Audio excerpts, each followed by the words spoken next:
Back at it again, not in the white vans, but in front of the camera, both of us. Dr. Andy, welcome back. Today, overtraining or under recovering? And I'll go ahead and yield the floor to you with this first note that I believe, as a practitioner, that most of what I see is under recovering and not overtraining. I love it, man. Yeah, I would have to agree with you.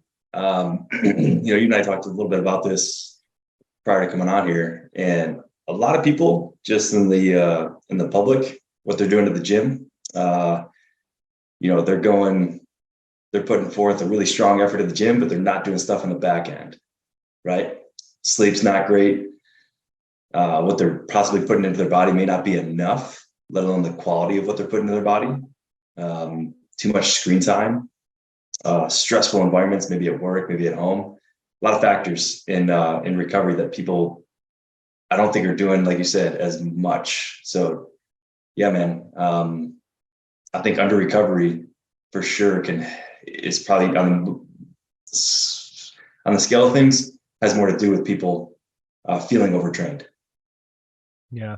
I also would take it one step further. And I think most people are doing a bullshit job in the gym of even trying to hit their goals. I think most people are doing too much volume in the gym at too little weight too often. I think that most people are not lifting within ranges where you're going to push to progressive overload at the quality because they're moving too fast in their back squats or bouncing the bar off their chest for bench press, or, they're doing snatches and, you shouldn't really be doing snatches for strength necessarily. So what are you doing there? Welcome to CrossFit. But I think that, the outside has way more to do with your progress than the inside. Like, yeah, could it be cool to get your optimal exercise selection for, the specific, inefficiency or deficiency you have on one side in your right foot and your left arm? Yeah. I mean, most people do not have the wherewithal or the time necessarily to spend multiple hours in the gym. But I also think that a lot of people that we may know even personally that just clang and bang for multiple hours a day probably don't need to be doing that either. Right. But, I think a lot of people just throw, man, like everyone in CrossFit overtrains, everyone in bodybuilding overtrains, everyone in powerlifting overtrains. And I just don't think that it's true, man. I really believe that if that is all that you're doing, the clanging and banging inside the gym or the high output of cardiovascular training, then yeah, you're probably overtraining. But I think it's more under recovering because, like you said, your screen time is shit. Your sleep is shit. You're drinking caffeine at 9 p.m. Even 80 milligrams of caffeine at 9 p.m. is not going to let you sleep well. You're not taking glycine. You're not taking melatonin. You're not meditating. You're not calming yourself. Your cortisol is through the roof. What do you think is going to happen?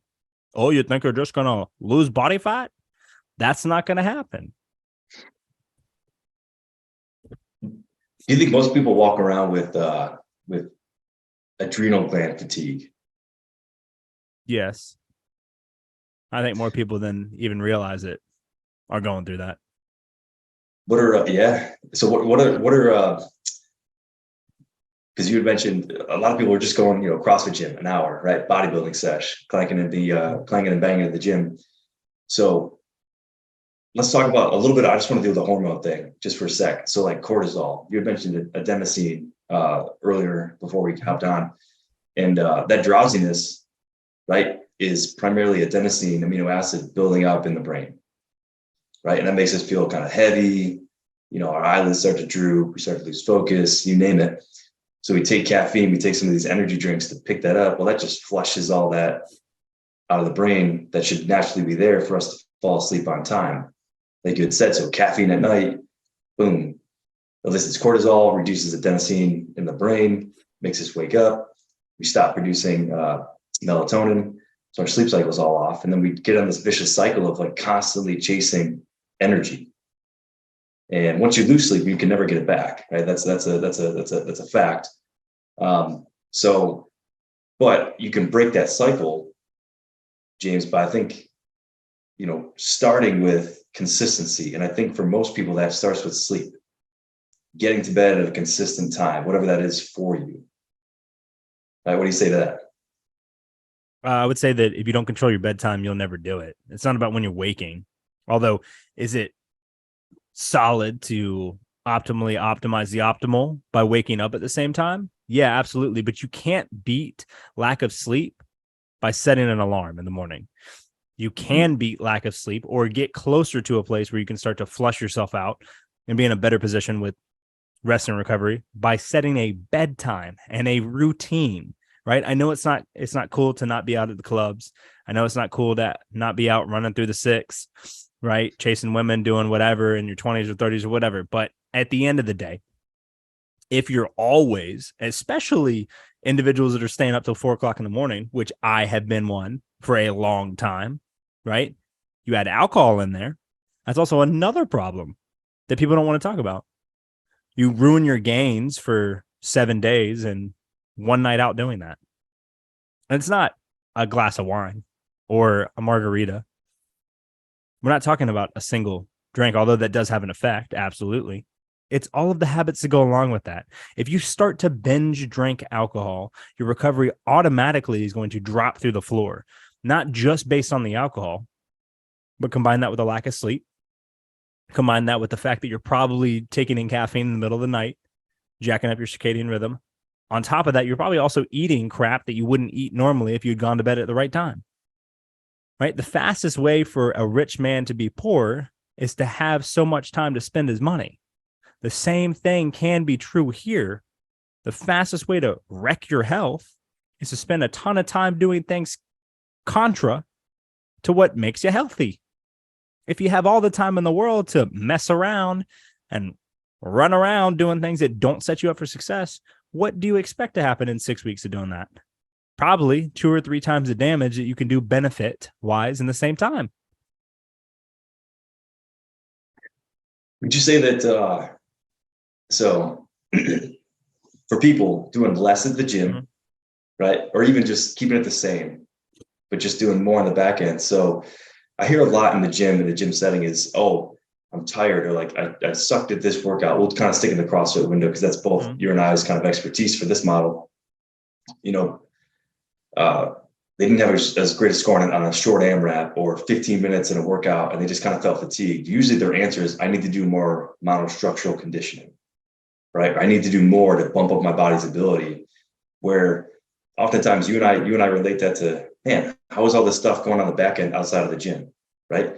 Maybe don't do more in the gym, but do more outside of the gym, right? We just kind of harped on all those things that can affect, alcohol, lack of sleep.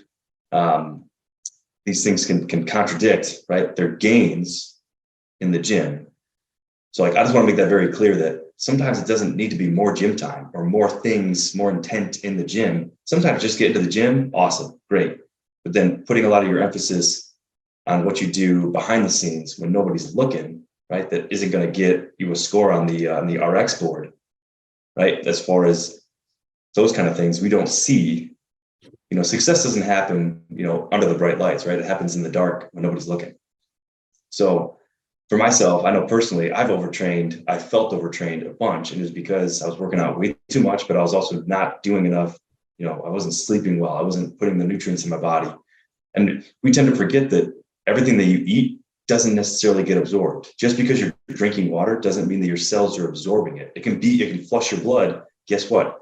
Blood pressure goes up, kidneys read that, they start to excrete it. You go to the bathroom more, right? So it doesn't mean just because I'm drinking a lot of water, people tell me that all the time, Doc, I drink tons of water. Well, are you absorbing it? Check out their skin. Is their skin dry?